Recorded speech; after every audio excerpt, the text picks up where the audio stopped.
¿Qué tal, comunidad? Les doy la bienvenida a Crece Psicólogos, el podcast, tu espacio de salud mental, donde compartimos información, tips, recomendaciones y contenido relevante desde el punto de vista psicológico para tu vida diaria. Hola, ¿qué tal? Te saluda la psicóloga Erika Sánchez de tu podcast de salud mental. Muchísimas gracias por estar con nosotros este día para dar seguimiento a la segunda parte de este tercer episodio en donde estamos abordando cómo es vivir una relación con una persona con el trastorno de personalidad narcisista. Y pues para poder seguir profundizando en estos temas, hoy no será la excepción de obtener esa gran información desmenuzada. Pues nos acompaña nuestro coanfitrión, el psicólogo Luis Alberto Suárez. Bienvenido, Luis, ¿cómo estás el día de hoy? Pues muy contento, Eri, por iniciar esta segunda parte del tercer episodio para contestar la pregunta: ¿cómo se vive una relación con alguien que tiene el trastorno de personalidad narcisista? Y como resumen de la primera parte, les quiero comentar que vimos ya lo que es el ciclo del abuso narcisista con la primera fase, que es el love bombing, y la segunda fase que vimos fue la de devaluación.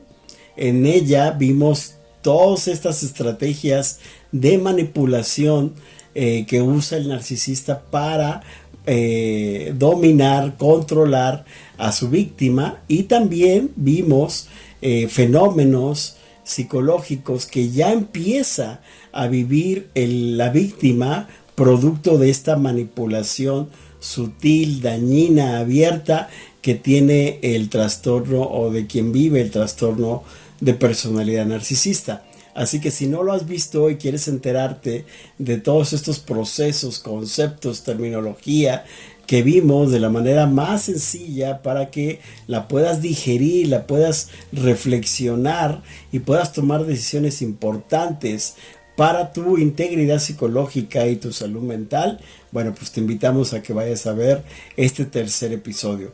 Y en esta segunda parte del tercer episodio, pues vamos a ver las otras dos fases que nos faltan, que es el tema del descarte y también el tema de el hoovering. Pero antes de entrar en materia con el descarte, que es la tercera fase, hay algunos aspectos muy importantes que hay que tomar en cuenta, porque el que tiene el trastorno de personalidad narcisista, hablando de la segunda fase todavía, que es la fase más peligrosa y dañina, hay algunos aspectos que tienes que tomar en cuenta, porque si estás viviendo una relación con este trastorno de personalidad narcisista, ya se convirtió en un experto de tu vulnerabilidad. Y es muy importante que tú comprendas y entiendas este concepto del por qué lo decimos, porque aquí es donde tienes que reflexionar y estar consciente de que lo que más te conviene es ponerte a salvo. Efectivamente, Luis, vamos a ver la antesala a la llegada de la fase de descarte. Seguirá alimentándose con ciertos elementos que permiten nuevamente que la relación y este vínculo traumático del que hablamos se incremente aún más. Y para ello pues vamos a mencionar algunos puntos, y la verdad que es muy fuerte, Luis, porque yo me imagino cualquier persona dentro de este tipo de relaciones viviendo esto, está muy difícil sostenerte de pie sin ninguna afectación psicológica. Por ejemplo, hablamos de que hay un tipo de desestabilización, acusación y acoso emocional. ¿Qué quiere decir esto? Que la persona víctima te va a acusar de algo que ella misma o él mismo cometió. ¿Cómo es? Por ejemplo, te digo, ay, qué celoso, qué posesivo eres, cuando yo estuve realmente coqueteando con alguien, filtreando a tus ojos, que cualquier persona pues se molestaría, ¿no? Porque yo estoy en tus narices, quitándote lugar y coqueteando abiertamente con otra persona. Sí, y usando gaslighting. Sí, y cuando tú te acercas a decirme, oye, ¿qué onda? Bájale tantito, yo hago un gran teatro para decirte, no, oye, tú eres el que estás mal, eres un celoso, un controlador, y entonces te acuso de mi propio comportamiento. Imagínate estar viviendo eso constantemente. Es muy difícil porque pues al final te quedas dudando, como tú dices en el gaslighting, pero aquí es específicamente te acuso de cosas que yo hago. Te acuso de dependiente, te digo, eres un dependiente, no me dejas respirar cuando yo misma fui la que te mandé mensajes, la que te estoy hablando todo el tiempo, la que no te dejo solo y al rato te acuso de algo que yo estoy provocando. Otra cosa importante como antesala para entender cómo sucede el descarte y por qué es tan difícil dejar esta relación es la empatía cero. Es otro elemento en este tipo de relaciones en donde vemos una incapacidad de la persona narcisista de ponerse en el lugar de su pareja, de su compañero o compañera con la que está compartiendo la vida. No le va a interesar, como ya hemos visto, cómo se siente, lo vamos a ver totalmente frío ante las emociones, no se va a sentir responsable de el dolor que generó, o sea, va a decir si tú estás llorando, si tú estás mal, es porque tú lo provocaste, es por tu culpa y muy pocas veces o nunca asumirá su responsabilidad en el dolor que está causando. Y si lo hace alguna vez, será con un tinte manipulador también. Otro tema que se va a usar mucho es el uso del exfantasma. Es decir, te vas a ver de pronto hablando de sus relaciones pasadas, van a llegar constantemente ahora para hacerte sentir mal. Al inicio, en el love bombing, como hablabas Luis, si llego a mencionar a mi ex, es para decir, tú no me vas a hacer lo que mi ex, porque tú sí eres maravillosa o maravilloso o increíble. Pero aquí es al revés. Por otro lado, vamos a ver un tema de inmoralidad. Es decir, pareciera que la persona narcisista no tiene claro lo que está bien de lo que está mal y lo va a utilizar muy a conveniencia. Puede tomar acciones equivocadas como llegar a altas horas a la noche a tu casa sin haberte avisado, sin llegar a un acuerdo, en estado inconveniente y va a decir eso no estuvo mal, pero cuando tú lo haces ahí va a estar muy mal. Entonces ahí es como muy conveniente el tema de lo que la persona considera bueno o malo. Y otra cosa interesante, la reciprocidad negativa.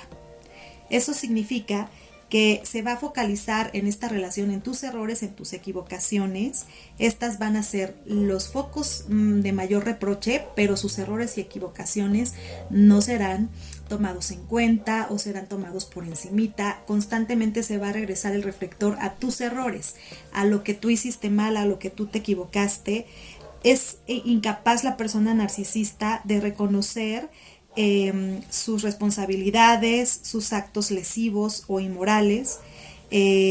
Constantemente enviará la pelotita, ¿no? De, sí, yo te hice esto, pero tú me hiciste esto que está peor.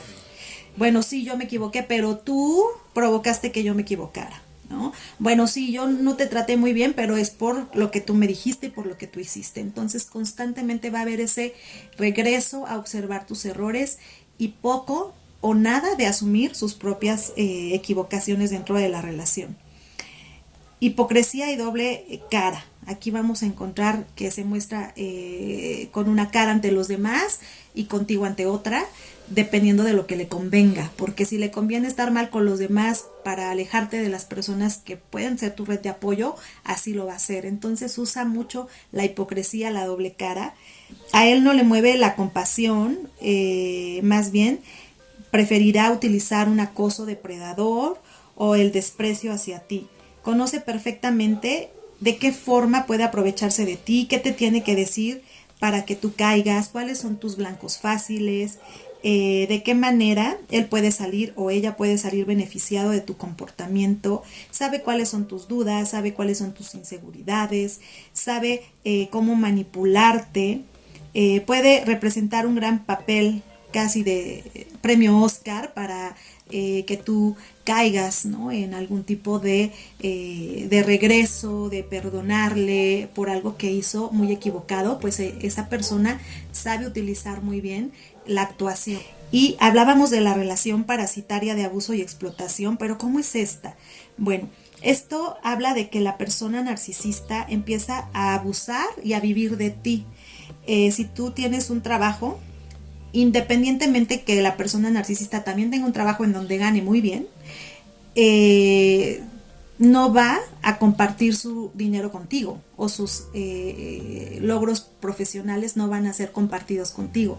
Siempre va a ser de él o de ella. Y en este tipo de parasitismo vemos que no hay ninguna reciprocidad o equilibrio alguno entre lo que cada uno de los dos aportan a la relación. Tú vas a aportar mucho mientras la otra parte se dedicará a recibir, recibir y recibir. Por su parte, va a tener una inmensa capacidad de manipularte al grado de que tú ni siquiera te des cuenta de que se está aprovechando de esta relación contigo a nivel económico, profesional e incluso emocionalmente. Y así tú vas a permanecer con una especie de ceguera ante lo que es muy evidente. Las advertencias de los demás, si es que llegan, van a caer como entrar por un oído y salir por otro, porque hará una especie de cortocircuito con la idea de que tú ya has dado y aportado mucho a esta relación y que pues no vale la pena echarte para atrás, sino por todo el esfuerzo que ya has invertido, pues ahí quieres seguir. Así es como tu cerebro lo va a procesar. También en esta fase que estamos viendo, la antesala a llegar al tema de descarte, encontraremos críticas constantes a tu aspecto personal. Que si ya subiste de peso, que si ya te ves mal, que si te hace falta un corte, que si te hace falta esto o lo otro, va a ser como un constante debilitamiento a tu autoestima. Y algo muy interesante, la persona narcisista va a negar su abuso mediante estrategias distractivas. Entonces, una vez que tú le puedes reclamar de cierto abuso, de cierta agresión que sufres, esta persona va a voltear la cara de la moneda, va a poder usar una estrategia del calamar, soltando tinta para emborrarlo todo, y de este modo conseguirá confundirte y distraerte de lo esencial, es decir, de los hechos concretos. Entonces, si tú le llegas a reclamar de alguna agresión, esta persona utilizará varios recursos para que la agresión quede en último plano y en primer plano haya otros elementos, ¿no? Como por ejemplo, si tú dijiste, oye, es que ahora sí te pasaste, me aventaste tal cosa, esta otra persona va a decir, a ver, bueno, sí la aventé, pero a ver, antes, ¿qué había pasado? O sea, antes de eso, ¿qué había pasado? Antes, pues tú, en vez de ayudarme aquí en la casa, estabas ahí sentado. Y eso, pues, provocó que yo me alterara. Y cuando tú te sientas así, fíjate que lo que provocas es que yo me sienta no apoyado, no apoyada. Yo siento que no le das valor a la casa. Y entonces empiezan a hablar de la casa, empiezan a hablar de todo lo que se necesita para la casa. Y ya te distrajo de algo que era lo más relevante, que es una falta de respeto y una agresión.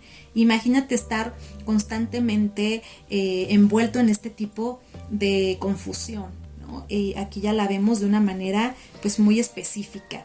Evidentemente el egoísmo y la egolatría que ya hemos platicado antes estará muy presente en esta etapa, así como el vampirismo emocional y energético. ¿A qué se refiere esto? Bueno, a que esta persona extraerá de ti pues toda tu energía, dejándote exhausto. O sea, tú no vas a tener tiempo para hacer otras cosas más que para ir a trabajar, y todo el dinero que ganas, pues esta persona obviamente lo va a utilizar para sus bienes, pero va a decir, ay, es para los gastos de la casa, es para que podamos tener la comida. No, y nunca vas a tener ingresos extras para algunas vacaciones, para tú salir a algún lado, no, a no ser que sean vacaciones que la persona narcisista quiera pasar. Si es algo que tú quieres, nunca va a haber dinero para ello. Incluso el dinero que a veces puedan estar ganando en esta relación va a ser controlado por el que tiene el trastorno de personalidad narcisista. Y siempre te va a decir, lo estoy ahorrando, y va a estar usándolo para sus familiares, para sus amistades, para darse ciertos gustos, y nunca te lo va a decir hasta que tú te enteres. Sí, y tú vas a empezar a experimentar una cierta sensación de vacío constante, pero de alguna manera no vas a entender por qué sucede. Porque tú dices, bueno, pues es que todo lo que gastamos, pues sí es para la casa, pero yo ¿por qué nunca tengo nada? Ay, pues es que los gastos son muy fuertes. O sea, tú vas a sentir que algo hace falta, pero nunca vas a descubrir a qué se debe esa ausencia. o esa sensación de vacío, porque probablemente tú dejaste de hacer cosas para ti, por tus gustos, porque repito, no vas a tener ni siquiera dinero, pero tampoco tiempo, porque el poco tiempo que te quedará libre después de ir a trabajar, se lo tienes que dedicar a él o ella. Cada vez lo que tú necesitas tomará menos atención. Entonces sí, terminas sintiéndote cansado, o sea, en esta relación constantemente vas a sentirte con un gran cansancio y con vacío, porque no vas a estar haciendo nada para ti realmente. Y bueno, esto nos ayuda a entender por qué la fase de descarte se vuelve tan compleja, que es la que viene a continuación, porque algunos autores dicen que esta relación pues realmente no tiene un fin, sino que como que continúa de alguna manera ese vínculo por mucho tiempo, por muchos años. Pueden pasar años, eternidades, y también este tipo de fenómenos nos ayudan a conocer por qué se vuelve un círculo patológico que cada vez es más enfermizo. Pero ahora sí, Luis, cuéntanos, ¿qué sucede en la fase de descarte? O sea, ¿cuándo sucede que ya deciden dejarse, terminar? ¿Cómo pasa esto? Ojalá podamos comprender muy bien esta parte de la historia. Sí, por supuesto. En la fase de descarte vamos a ver primero que el control absoluto del descarte lo tiene el que tiene el trastorno. Pocas veces se va a ver que el descarte lo haga la persona víctima. Pocas veces. Entonces, aquí el control lo tiene el que tiene el trastorno. Y como primer elemento va a usar un recurso que es como el botón de on-off. Como el control de la tele. Exacto. Te prendo, te apago. Prendo, apago, ¿no? Y en él, el que tiene el trastorno dejará a la víctima de un día para otro.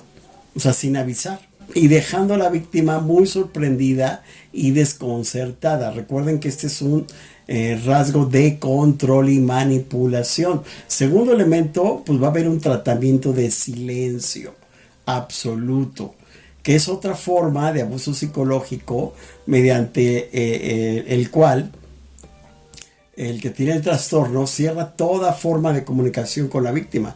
Es decir, no le dice nada absolutamente y la víctima queda absorta en esta curva de tiempo con tanta incertidumbre, pero a la vez con la esperanza de que nuevamente el victimario, el narcisista, se ponga en comunicación.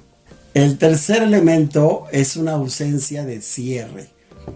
¿Qué significa esto?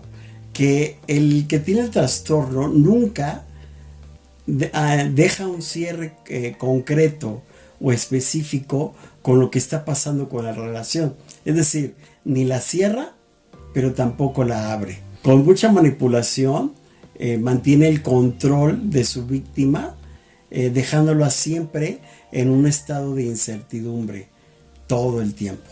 Ya que si el que tiene el trastorno deja la relación, lo hará sin explicaciones, ni despedidas, ni un cierre digno y que honre la relación que han tenido ambos. Más adelante, meses incluso pueden pasar, que es muy probable que el que tiene el trastorno intente otra vez contactar de nuevo con la víctima mediante pues, la siguiente fase, que es la fase de hoovering. Primero lo van a hacer para tantear el terreno, para saber si todavía hay probabilidades o posibilidades pues de regreso. Y segundo, siempre van a querer tener a su víctima bajo control. Y la última, que ya habíamos hablado un poquito de ella, es que la máscara del narcisista se cae completamente. Si en la fase número 2 ya podemos ver el verdadero yo del que tiene el trastorno narcisista, en esta fase ya es completamente abierta. Ya vas a ver las verdaderas intenciones, los sentimientos y emociones que carece el que tiene el trastorno sobre la relación. Es decir, ya no tiene, vas a notar una pseudoempatía o una falta de empatía consistente y cero remordimiento sobre todo lo que haya agotado, consumido con esta actitud parasitaria que maneja el que tiene el trastorno. Bien, en el caso de que sea la persona, pareja de un narcisista, quien decide dejar la relación en un intento de salir de este tema de abuso, en un momento de lucidez, dice ya hasta aquí llegué y voy a terminar la relación. En este caso, ¿qué va a suceder? Pues el narcisista, como ya vimos, considerará a su pareja una transacción, un negocio, un objeto que solo él o ella tiene control sobre él, no viéndolo como un ser independiente que tiene sus propias decisiones. Entonces será muy difícil que lo deje ir tranquilamente, sino que probablemente en esta etapa utilice mucho las mentiras, las manipulaciones, todas las estrategias que utilizó en la fase anterior para que su pareja no se vaya, para que la pareja se quede ahí en donde lo tiene pues muy controlado o la tiene muy controlada. Sin embargo, si esta llegara a producirse, o sea, si efectivamente hay una separación, probablemente el narcisista va a aplicar el silencio, pero probablemente va a ser un tiempo más corto, porque hay unas altas probabilidades de que al paso de unas semanas o meses va a regresar, intentando que la víctima retome la relación o se vuelva una fuente secundaria de suplemento narcisista. ¿Qué quiere decir esto? Que en algún momento sirva para triangular a la nueva relación que el narcisista puede estar empezando, o una fuente que constantemente esté brindando al narcisista lo que necesita en cuanto a sentirse especial, superior, o en cuanto a vivir de alguien. Ahora, tú te estarás preguntando, quien nos escucha, ¿por qué después de tanto tiempo invertido, el que tiene el trastorno narcisista decide descartar ya a la víctima? Eso es una pregunta muy importante. Y la primera razón importante es porque seguramente en el camino se ha encontrado otra fuente de suministro más atractiva. Es decir, otra persona que le puede ofrecer más o que puede vivir de manera parasitaria de esa persona con mayor estatus, con mayor beneficios, con mayor riqueza, con mayor dividendos para sus fines o sus objetivos ocultos. Entonces esa es la primera razón. Te descarta o descarta a la víctima porque seguramente ha encontrado a alguien que puede proveerle de mejores elementos o cosas para sus metas y objetivos. La otra razón importante es porque seguramente en esta fase o la última fase de la devaluación, tú lo has puesto al descubierto o la has puesto al descubierto. Es decir, le has puesto en la mesa pruebas contundentes de sus mentiras patológicas y recurrentes, la has puesto en evidencia sobre los comportamientos y conductas ocultas que él tiene o ella tiene hacia contigo, y tú lo has puesto ya en la mesa. Es decir, lo has dejado en una situación altamente vulnerable. Y lo que no les gusta al trastorno de personalidad narcisista es sentirse vulnerable.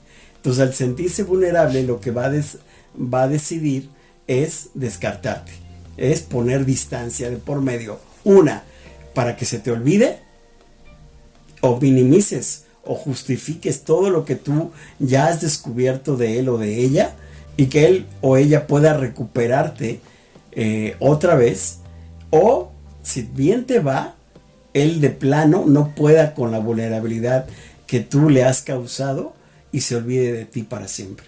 Esa es la segunda. Y la última posibilidad de que él o ella, que el que tiene el trastorno, te descarte, es porque definitivamente se ha aburrido de ti. Es decir, porque ya ha consumido todo lo que puede de ti, porque ya ha sacado todo lo que puede sacarte, porque ya ha vivido de manera adecuada, conforme a sus estándares, a través de ti, y tú ya no le puedes ofrecer más, y entonces él decide mejor buscar otra víctima, y entonces va a descartarte. Bien, para que la fase de descarte se concluya, se concrete, pues probablemente hayan sucedido cosas previas para que realmente esto pudiera llevarse a un término de la relación, porque como hemos visto, esto es un ciclo de abuso. Eso quiere decir que ha habido varios reinicios, varios nos dejamos, pero regresamos. Algunos autores incluso hablan de que una relación de este tipo puede reiniciar y terminar alrededor de ciclos de 7 a 8 veces. Entonces, si es la primera vez que hay este descarte, puede ser que solo sea momentáneo, que no sea el real y que va a volver a reiniciarse el abuso. Y para que esta fase se presente, sucede una, podemos decir, etapa intermedia entre la fase anterior, que es el descarte, y una nueva etapa parecida a love bombing, que permite ese reinicio de la relación, ese reset, y se recomienza el ciclo. Esta fase se llama hoovering. Esta palabra hoovering es tomada de la lengua inglesa, que hace referencia a una marca de aspiradoras. Es una nueva tendencia en el mundo de las relaciones humanas, en donde pareciera como una aspiradora que llega precisamente a arrastrar a la expareja a regresar a la relación abusiva. Para esto vamos a imaginar que por fin lograste decir, ¿sabes qué? Hasta acá. Vamos a dejar esta relación, o vamos a darnos un tiempo, o algo que implique que la relación puede estar ya en su fin. Entonces se dan ese tiempo, entre comillas, y de pronto, sin ningún aviso, sin nada de nada, te llega un mensaje a tu celular, un WhatsApp, diciéndote cosas como, ¿sabes qué? Te extraño mucho, me haces mucha falta, he pensado mucho en ti. Esto obviamente te va a tomar por sorpresa, porque supuestamente ya estaba cada quien en su rollo. Sí, es como lanzar un anzuelo. ¿Sí? Para ver si tú lo pescas. Exactamente. Y como tú sabes que esa relación pues realmente no terminó, no concluyó, porque no hay ese cierre definitivo en este tipo de relaciones, no sucede como ya nos los advertía Luis. ¿Qué vas a sentir? Pues obviamente vas a sentir una opresión en el pecho o en el estómago, porque es una sorpresa que no esperabas, y ya vimos todos los mecanismos psicológicos que están detrás y que reaparecen en diferentes momentos. Aquí estamos viendo el uso de una técnica clásica en el abuso narcisista. Es una técnica de manipulación que te va a llevar a regresar a la relación tóxica. Es como regresar a la fase de love bombing. En el hoovering eso sucede. Va a haber situaciones que te hagan referencia o remembranza a la primera etapa, a la etapa en la que te sentiste especial, porque van a haber esos mensajes y, por ejemplo, puede incluso en este contacto sorpresivo dedicarte o ponerte la liga a la canción que los hacía únicos a ti y a ella, o a ti y a él, ¿no? O de pronto tener un detalle contigo que no había tenido ya en tiempo atrás. Te puede mandar una carta, te puede mandar en tu cumpleaños una felicitación muy especial, para que tú te sientas nuevamente reconectado a la relación, en donde lo que el narcisista o la narcisista quiere pues es recuperar la atención y recuperar obviamente todo lo que podía obtener de ti, que ya vimos que pues es una relación codependiente, en donde también la persona narcisista, si es que no se ha encontrado otra persona en el camino, o que pudo en este ínter encontrar a alguien, pero se dio cuenta que no le iba a poder sacar u obtener lo que obtenía de su relación anterior, pues va a regresar a su relación anterior, porque acuérdense que para esta persona pues son transacciones, son negocios, entonces va a ir a donde más pueda obtener. Sí, aquí recuerden que todos los elementos que va a usar el que tiene el trastorno en esta etapa de hoovering solamente son anzuelos. No es como la fase de love bombing. Solamente son anzuelos porque quiere encontrar el que tiene el trastorno si todavía hay probabilidades, posibilidades de que vuelva a reiniciarse el ciclo. Nada más. Entonces sí va a haber anzuelos muy bien estimulados, y tú vas a empezar a generar ideas o pensamientos en tu interior en que seguramente ya cambió, seguramente ya reflexionó sobre lo que ya hizo, seguramente está muy arrepentido, está dolido, seguramente me extrañó, seguramente se dio cuenta del gran hombre o de la gran mujer que soy y ahora ya me está valorando, seguramente durante este tiempo aprendió a darse cuenta de sus errores, a corregirlos, seguramente hoy viene con una nueva intención, pues de que vivamos de una manera más adecuada, más benéfica para los dos. Y entonces todas estas creencias y todas estas ideas van a ser estimuladas y motivadas por el que tiene el trastorno narcisista, con pequeños gestos que son anzuelos que va a ir metiendo a tu cabeza nuevamente en esta fase.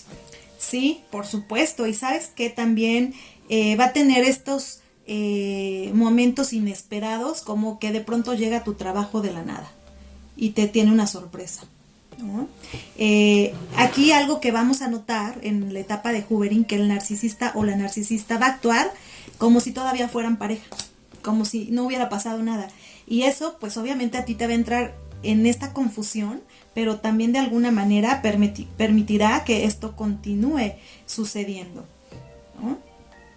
También puede la persona narcisista actuar como una víctima. Podrá platicarte de que algo terrible le pasó, de que necesita de ayuda de alguien. O sea, nuevamente se va a poner como un sujeto o persona desvalida que requiere de tu protección, que requiere de algo de ti. Como me quedé en la carretera sin gasolina, ¿qué onda? ¿Me vienes a ayudar?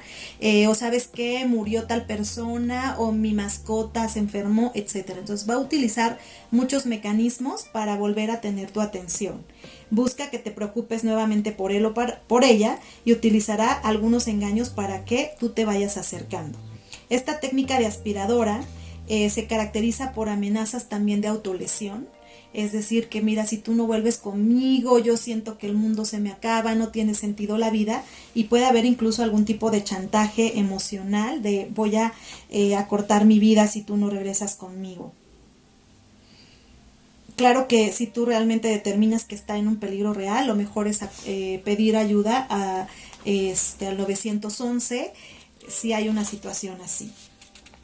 Pero tú no puedes ir a resolverlo. Eso es algo súper importante.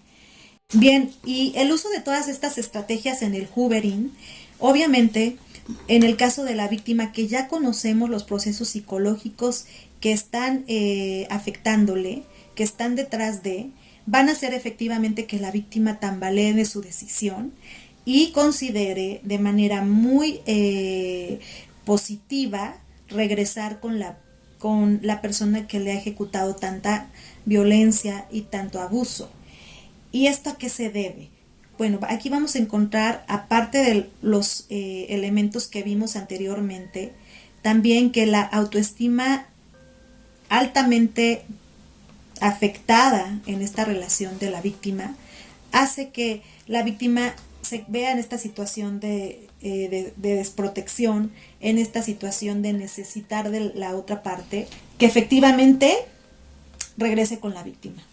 Ha tenido un impacto tan duro a su autoestima que se considera pues poca cosa, inferior, con pocas habilidades, y que lo mejor que puede tener es una nueva oportunidad con esta relación. Que está de alguna manera, una parte de él o de ella está aferrado a que la relación funcione sí o sí porque es lo único que tengo, ya que efectivamente en los procesos anteriores se ha gestado esta idea, acuérdense que hablamos de la indefensión aprendida, de que yo sola o yo solo no puedo, requiero a mi victimario para continuar adelante.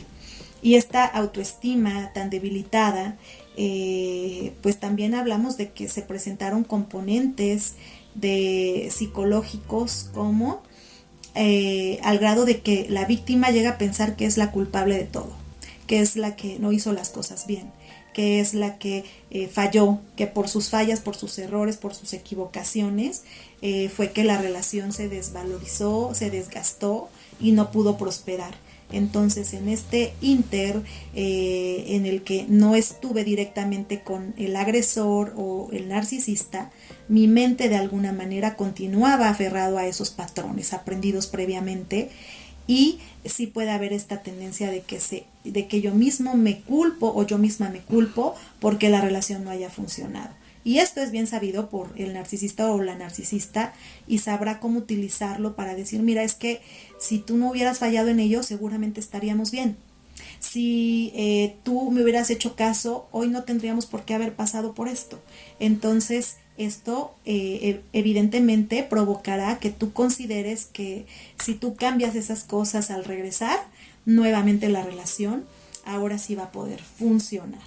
Sí, y aparte la autoestima resulta ser un elemento psicológico muy importante para las víctimas. Si en la etapa del juvenil no recibes atención, tú que eres víctima de una relación con un narcisista, tu autoestima va a seguir deteriorada, va a seguir teniendo los rasgos negativos, traumáticos después de la experiencia con el narcisista. Entonces de ahí la importancia de pedir ayuda profesional, pues ya que tu autoestima va a ser la fuente completa y auténtica de asertividad para poder defenderte de estos abusadores. Entonces a menor o a mayor deterioro de tu autoestima en la etapa de juvenil, pues vas a tener obviamente mayores posibilidades de ¿qué? De regresar, de reiniciar el ciclo del abuso con el narcisista. Y recuerda que eso es lo que está buscando. Además de la autoestima que se deteriora y que va a ser usada a favor del que tiene el trastorno, pues también va a usar a su favor la culpabilización, que es la intención de las personalidades psicopáticas, es paralizar a la víctima y que ésta no se defienda ante el maltrato, el abuso y la manipulación. Entonces, te va a meter en otro fenómeno que se llama disonancia cognitiva, porque tú vas a decir, pero si él está haciendo esto por mí en esta etapa, es porque está cambiando. ¿Cómo yo no voy a responder favorablemente, positivamente ante estos estímulos? Y esto entonces incrementa las posibilidades de que se reinicie el ciclo del abuso al volver a la relación con el narcisista. Cierto, porque este nuevo bombardeo de amor que va a estar sucediendo va a ser mucho más corto que la primera vez, porque ya el narcisista o la narcisista no tiene que invertir lo que invirtió cuando inició la relación. Ahora ya sabe que está sembrado mucho de lo previo, y que ahora con solo algunos anzuelos la relación recomenzará y las cosas van a volver a ser igual que antes, o peores incluso. Sí, y esto de las probabilidades que tiene una víctima de regresar con su victimario, con su abusador, pues se la debemos en gran medida a otro proceso u otro fenómeno psicológico, que es la disonancia cognitiva. Pero, ¿qué es la disonancia cognitiva? Bueno, el psicólogo Leon Festinger propuso esta teoría de la disonancia cognitiva y explica cómo las personas intentan mantener la consistencia interna de sus creencias y de las ideas que han interiorizado a toda costa. El psicólogo Leon Festinger sugirió que los individuos tienen una fuerte necesidad de que sus creencias, actitudes y su conducta sea coherente entre sí, y de esa manera evitar contradicciones entre estos tres elementos. Cuando existe una inconsistencia entre estas tres partes, el conflicto conduce a la falta de armonía de las ideas mantenidas por la persona, algo que en muchas ocasiones, o en la gran mayoría de ocasiones, genera muchísimo malestar. Esta teoría ha sido ampliamente estudiado en el campo de la psicología y puede definirse como la incomodidad, la tensión o la ansiedad que experimentan los individuos cuando sus creencias o actitudes entran en conflicto con lo que hacen. Y para entender de una manera más práctica lo que es la disonancia cognitiva, la psicóloga, autora del libro Emociones expresadas, emociones superadas, agrega que debido a la disonancia cognitiva el malestar viene acompañado generalmente por sentimientos de culpa, por sentimientos de enfado, frustración o vergüenza. Entonces les voy a poner un ejemplo en donde esta psicóloga, autora del libro Emociones expresadas y emociones superadas, lo podemos relacionar. El ejemplo clásico es de las personas que fuman. Todos sabemos que fumar puede provocar cáncer, problemas respiratorios, fatiga crónica e incluso la muerte.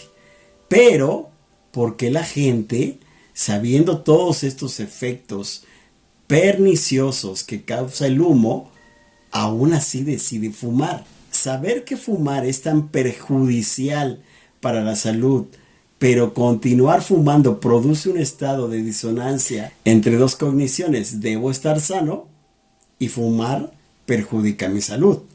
Pero en vez de dejar el tabaco o sentirme mal porque fuman, los fumadores pueden buscar autojustificaciones como: ¿de qué sirve vivir mucho si no se puede disfrutar de la vida? O la vida solo es una, hay que vivirla al máximo. O de algo nos vamos a morir. Exactamente. Y entonces de esa manera justificamos nuestros comportamientos y hacemos que nuestra distorsión cognitiva disminuya. En propias palabras de Festinger, las personas nos sentimos incómodas cuando mantenemos simultáneamente creencias contradictorias o cuando nuestras creencias no están en armonía con lo que hacemos. Oye Luis, pues ahora que hablas de este tema, la disonancia cognitiva evidentemente es algo que vemos con nuestros usuarios, vemos constantemente, pero también a mí me pasa. Por ejemplo, entré en disonancia cognitiva hace unos días. Aquí te cuento que pues a mí me gusta cuidar mi salud, me gusta comer saludable, pero pues el otro día me comí un pedazo de pastel de chocolate y como había sobrado un pedacito todavía, al día siguiente me comí otro pedazo, y aunque una parte de mi mente dice me tengo que cuidar, no tengo que consumir tanta azúcar, otra parte decía ay, es que qué rico pastel, y pues resolví la disonancia cognitiva diciendo ay, uno no es ninguno, ¿no? Total, ya mañana tomo mucha agua y ya, entonces resuelvo disonancias, pero si esto yo lo aplicara constantemente, pues nunca podría llevar una vida saludable, ¿no? Evidentemente me estaría haciendo un daño, me estaría saboteando mis intentos por estar más saludable. Afortunadamente, público o escuchas, no lo hago tanto, es de vez en cuando, pero pues sí, imagínense qué pasaría si yo no me lograra contener en estas disonancias cognitivas. Sí, pero esto ya trasladado al terreno de una relación de pareja abusiva y tóxica como es el trastorno de personalidad narcisista, ya se convierte en una decisión o posturas mucho más complejas. Por supuesto, ahí hablamos de cosas que tienen implicaciones mucho más profundas en la vida emocional y en la salud mental de la persona que está en esta relación. Sí, porque la disonancia cognitiva es como saber que esta relación te hace daño, te lastima y que ya lo puedes ver y que también priorizas el amor y todos estos beneficios que pueden ofrecer tener una relación de pareja a tu lado. Entonces, esto te va a generar una disonancia cognitiva. ¿Cómo lo resuelves? Justificando, minimizando o enmascarando el daño y poniendo por encima el valor que te ofrece una relación de este tipo. Así es, ¿no? Llegando a conclusiones como por ejemplo, pues más vale bueno por conocido que malo por conocer. Es decir, prefiero quedarme con esta pareja que ya la conozco, que ya sé hasta dónde podemos llegar, que empezar de nuevo otra vez, que flojera. Y ese tipo de ideas pues alimentan el que tengo que permanecer en esta relación, a pesar de que sé que me hace mucho daño. Oh, no fue tan malo, ¿no? Realmente el daño que me hizo mi pareja no fue tan malo, no fue tan dañino, hoy está intentando cambiar, hoy está intentando hacer otros o teniendo otros comportamientos hacia mi persona, hoy ya me atiende, hoy ya está haciendo esto para mí o por mí, y de esa manera justifico el displacer que está provocando la disonancia cognitiva al querer regresar otra vez con tu abusador o abusadora. Sí, claro, y es una etapa de mucha ansiedad porque constantemente va a estar eso peleando en mi cabeza entre sé que regresar no es lo sano, pero por otro lado no conozco otra forma que regresar, porque el amor es importante, porque hay que luchar por él, etcétera. Lo que te puedo decir para empezar a salir de una manera sana de esta distorsión es ninguna relación que acabe con tu salud emocional vale la pena, ninguna relación. Empieza a dar prioridad a tu salud emocional antes que cualquier otra cosa. Y otro punto importante, el amor no basta para sostener una relación. Eso también es importante que lo consideres. Por mucho amor que exista, que ya vimos o vamos a ver más a fondo en un momento más qué tanto realmente hablamos de amor en esta relación, pero por mucho sentimiento de amor que tú puedas experimentar, no es suficiente para que una relación sea resuelta, saludable y pueda terminar de una manera positiva. Sí, y aparte nada justifica que abusen de ti. En ningún sentido, en ninguna forma. Nadie, absolutamente nadie, debería de vivir una relación de abuso. Sea de violencia, sea de manipulación, sea de cualquier tipo de violencia, porque ya sabemos que existen varios tipos. Nadie debería estar sometido o sujeto a este tipo de experiencias negativas y nocivas. ¿Sí? Así que aguas con esas justificaciones a lo que es injustificable, aguas con decir, bueno, no es tan malo, no es tan mala, porque en el fondo tienen sus buenos momentos. Si esos buenos momentos son muy esporádicos y solo son para manipularte, entonces la verdad no son auténticos y no van a bastar para que una relación funcione. Ten mucho cuidado con esas distorsiones con las que puedas estar cayendo. Empieza a ser consciente, empieza a protegerte, a llenarte de recursos para atender tu salud mental. Si no estás acudiendo a ayuda, este es un buen momento para hacerlo. Si ya estás en ayuda, prioriza tu terapia, acude, busca al mejor experto o experta con el que puedas realmente evolucionar y crecer. Y hay otro elemento además, Luis, ahí no se acaba todo. ¿Uno más? Sí, hay otro tema que permite que en el hoovering efectivamente se considere la posibilidad de volver a la relación. Y este elemento se conoce como amnesia perversa. ¿Y qué es esto de la amnesia perversa? Cuando estamos saliendo de este tipo de relación, probablemente empecemos a experimentar algo que conocemos como estrés postraumático. Ya vimos que estuvimos sometidos durante mucho tiempo a un vínculo traumático. Entonces, una vez que lo dejamos o que ya no estamos constantemente en esta relación, pueden aparecer algunos síntomas de estrés postraumático, como ya platicábamos hace un momento, temas somáticos, dolor de cabeza, ansiedad, depresión, resentimiento, puede haber irritabilidad, entre otros.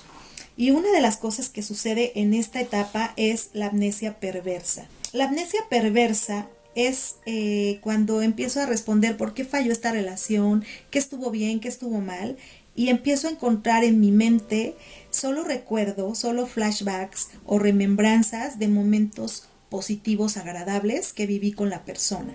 Esos empiezan a cobrar mayor terreno en mi mente y a esto le vamos a llamar amnesia perversa. Es como si el sufrimiento, el abuso, el malestar que viví cada vez se difuminara en mi mente, perdiera importancia para que los momentos de agrado tomen mayor relevancia mentalmente hablando. El cerebro busca eliminar o abstenernos del castigo de recordar lo malo y entonces nos presentará esos momentos agradables que hubo en el bombardeo de amor, donde tuve toda la atención, donde me sentí con este placer que ya platicábamos, donde hubo esta sintonía en el ámbito sexual. Entonces mi mente va a recrear esos momentos como muy especiales en donde hubo una gran subida de la adrenalina, de la noradrenalina, de la oxitocina, que ya platicamos también. Y como vimos, esto generó una vinculación codependiente o dependiente con el abusador o el narcisista. Este fenómeno es totalmente cotidiano en las relaciones de abuso, en las relaciones tóxicas, pero es importante en estos momentos que estamos dejando una relación, acudir con el especialista para que nos ayude a concientizar la realidad del impacto de esta relación en mi autoestima, en mi bienestar, en mi tranquilidad, en mi calma. Pregúntate, ¿en esta relación realmente yo me sentí respetado, valorado, valorada? En esta relación mis necesidades, mi bienestar estuvo constantemente en evolución. En esta relación fui tratado de manera respetuosa, y en los hechos contundentes vas a encontrar las respuestas. Si los hechos contundentes hablan de que se ha deteriorado tu autoestima, de que todos tus proyectos se cayeron y todos los proyectos de tu pareja crecieron, entonces ahí esto te va a permitir empezar a salir de la disonancia cognitiva y a recordar lo que realmente sucedió en la relación, y no utilizar la amnesia perversa, o que esto no tome en la mayor relevancia a la hora de recordar el pasado de la relación, porque tu cerebro puede tender a esta amnesia perversa de solo ver el lado positivo, pero no ver todo el otro lado de las cosas. Hay que ver los dos lados y ahí nos vamos a enterar de qué es lo que realmente sucedió. De hecho, algunas tareas terapéuticas al respecto consisten en acompañar a la persona a ir enlistando todas las veces en donde hubo abuso, qué tipo de abuso fue, qué características tuvo, y este listado en base a los hechos permite a la víctima empezar a darse cuenta de lo que realmente sucedió. Muy bien, pues bueno, en este episodio hemos visto fenómenos, mecanismos y estrategias psicológicas que seguramente estás viviendo de una u otra forma. Tú que nos escuchas, si estás viviendo con alguien que sospechas que tiene este trastorno, analiza, reflexiona nuevamente este episodio, ya que hemos visto pues todo lo que es el ciclo de que puedes vivir o que estás viviendo una relación narcisista, y también los fenómenos como la triangulación, vimos el gaslighting, vimos el reforzamiento intermitente, vimos la ley del hielo, vimos el vínculo traumático, vimos la indefensión aprendida, también vimos la autoestima deteriorada, la culpabilización, la distorsión cognitiva, y esta última que nos habla Eric, que es la amnesia perversa. Haz una evaluación de todos estos fenómenos, analiza si estás metido en cada uno de ellos, si estás viviendo los estragos de cada uno de estos, y si es así, esto te va a llevar a la pregunta muy importante: ¿cómo salir de estos fenómenos psicológicos?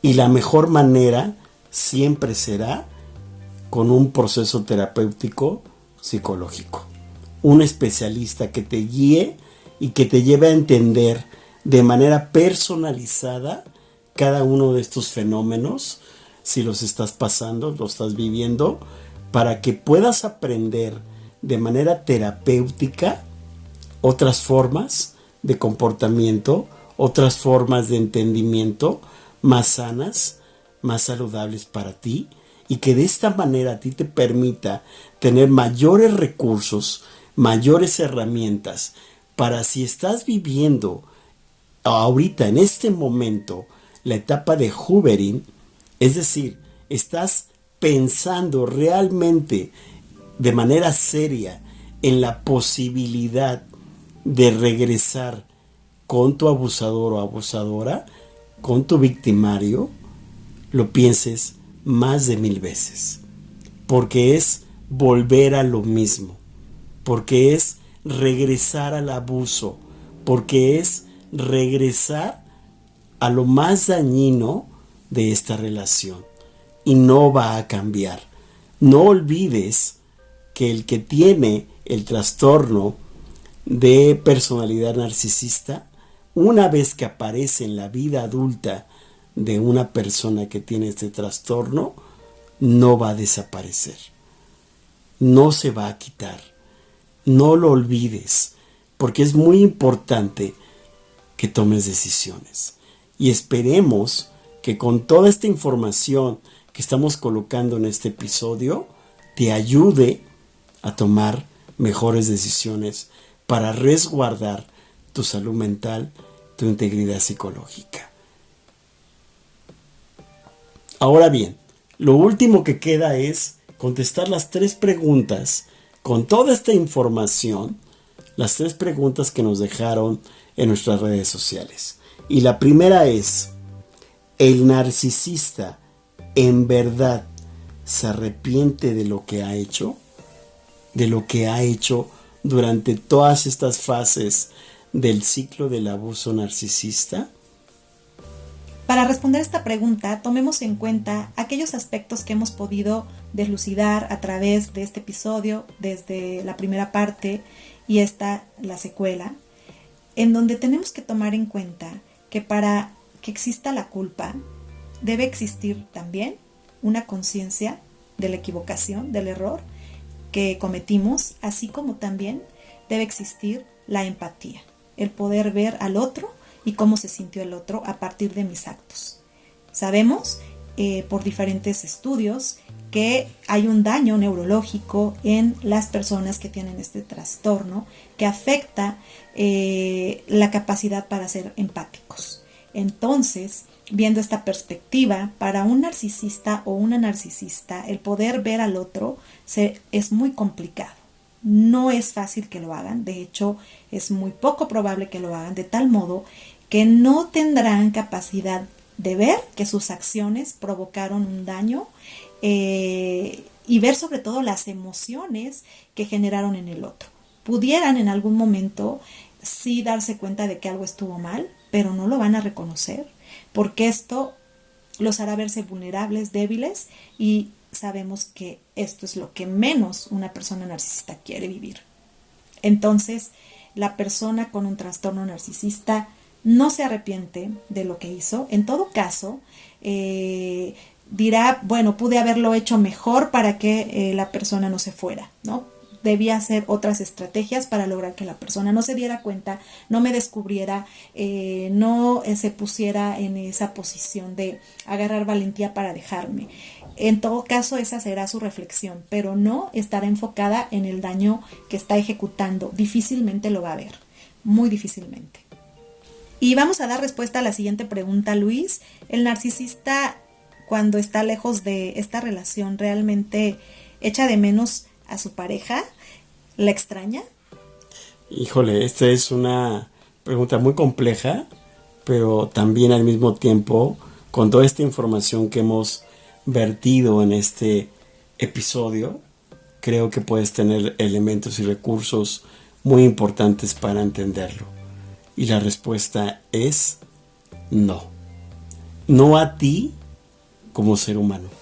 No a ti con todos esos elementos que otorgas dentro de una relación o que eres capaz de dar y ofrecer por amor, sino más bien a lo que tú le puedes dar, a lo que tú le puedes otorgar, a lo que puede sacar provecho de ti, a lo que puede vivir de ti, a lo que puede hacer contigo a través de tus capacidades, tus talentos, tus dones, todo eso.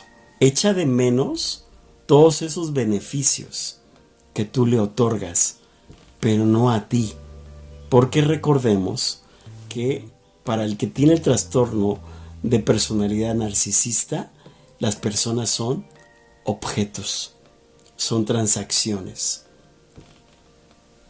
Entonces no hay sentimientos y emociones profundas como tú que no tienes el trastorno puedes tener y sentir de manera genuina y auténtica. Entonces la respuesta es no. Y la última, Eri, la última que nos hace una suscriptora, que es en verdad el narcisista o el que tiene el trastorno narcisista puede amar a otro ser humano en el entorno de pareja?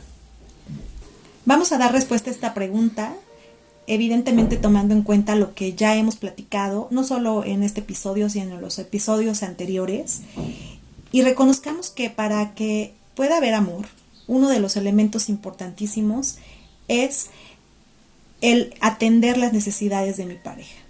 Si bien no son mi responsabilidad, sí, cuando estamos en pareja compartimos el apoyo mutuo para que nuestras necesidades sean satisfechas. En esta relación hay una incapacidad por parte de la persona narcisista de desarrollar empatía, como ya lo vimos. Hay una incapacidad y además un desinterés en entender las emociones del otro. Sabemos que la persona narcisista no logra identificarse con los sentimientos y necesidades de los demás. Esto dificultará su capacidad de amar. Asimismo, sabemos que la capacidad de estas personas de responder adecuadamente a las emociones, la capacidad de dar cuidado, protección a la otra persona se ve claramente afectada. O sea, una persona con este trastorno no es capaz de brindar atención, amor, cariño, respeto a la otra persona, porque siempre será todo enfocado a sus propias necesidades, a sus propios requerimientos, a su propia atención, y esto va a imposibilitar que haya una relación de pareja sana en donde el amor precisamente implica este equilibrio entre lo que doy y recibo, y en esta relación no sucederá, de tal modo que no podemos hablar de un tema de amor, sino más bien, si tú estás en una relación que te hace daño y quieres seguir ahí, no amas a esa persona. Lo que tú realmente sientes hacia esa persona es un apego insano o una dependencia emocional. No romanticemos la idea de que el amor todo lo puede. Eso no es cierto. El amor requiere respeto, requiere empatía. Sabemos que el narcisista no tiene la capacidad de darlo, por lo tanto, hay varios puntos que obstaculizan que una persona narcisista realmente pueda amar. Sabemos también que los narcisistas no se ven a sí mismos con claridad y tampoco a los demás. Sabemos que experimentan a los otros seres, en este caso a su pareja, como una extensión de sí mismo o de sí misma, que está para atender sus necesidades. Sabemos que no logran establecer vínculos de cercanía y vulnerabilidad, no lograrán verse vulnerables ante nadie, y esto impedirá que se intimen en esta verdad, en esta autenticidad que en el amor se requiere. Suelen proyectar en los demás sus aspectos no deseados, sus aspectos negativos, y recuerden que usan la negación para poder hacer un abuso narcisista, que estas personas se alimentan de abusar de los otros. Entonces, una relación de abuso no puede ser una relación de amor. Todo esto nos lleva a la conclusión de que en el caso de las personas con el trastorno narcisista no podemos hablar de la capacidad de amar. Y esto nos tiene que quedar muy claro. Si tú estás en una relación en donde hay abuso y donde hay una probabilidad de estar con un narcisista o una narcisista, tienes que estar consciente que esa persona no te puede amar. Entonces, estar con esta persona implica que tú aceptes que no vas a ser amado, respetado o respetada en esta relación. Y eso es como morir en vida, ¿no? Porque una relación no es para desaparecerte, para destruirte, sino todo lo contrario, para construirnos mutuamente. Si una relación no te aporta, no te construye, y tú también le aportas y la construyes, no podemos hablar de una relación sana de amor. Entonces creo que con esto queda la pregunta que nos han hecho con una solución de hacia dónde estamos inclinando la balanza, que no hay una posibilidad realmente de amar por parte de un narcisista o de una narcisista. Sí, estamos esperando que este ejercicio de divulgación que estamos haciendo entre psicólogos para toda la comunidad realmente sea de gran utilidad para prevenir, para salvaguardar nuestra dignidad, nuestra integridad, para cuidar nuestra salud mental, nuestra integridad psicológica y que cada vez más tengamos estos elementos de información, de formación para evitar caer en relaciones abusivas, nocivas, tóxicas con estas personalidades psicopáticas. Sin más, creo que con esto cerramos este episodio, Eri, que fue muy, muy intenso, con mucho contenido, con mucha información y que seguiremos hablando aún más del trastorno de personalidad narcisista. Así es, esta temporada dedicada al trastorno narcisista ha sido muy profunda y seguirá siéndolo porque tenemos preparados a un par de episodios más para después pasar a nuevos temas, Luis. Pero pues todavía nos queda mucho que sacarle jugo a este tema para informarnos y, como tú bien lo dices, para prevenir. Ha sido un gusto compartir con ustedes el día de hoy. Esperen el próximo episodio que, al igual que los que hemos tenido, viene muy interesante. Hasta la próxima. Muy bien, entonces pues les seguimos invitando a que nos sigan en las diferentes redes sociales. Recuerden que tenemos contenido exclusivo en nuestro canal de YouTube para que puedan pasar a visitarlo, y en todas las redes sociales nos encuentran como Crece Psicólogos. Si les gustó este episodio, por favor compártanlo, porque la intención es llegar a más personas que están viviendo una relación abusiva de este tipo y que creemos que puede ser de muchísima utilidad. Sin más por el momento, nos despedimos, pero nos vemos en el próximo episodio. Así es, hasta pronto.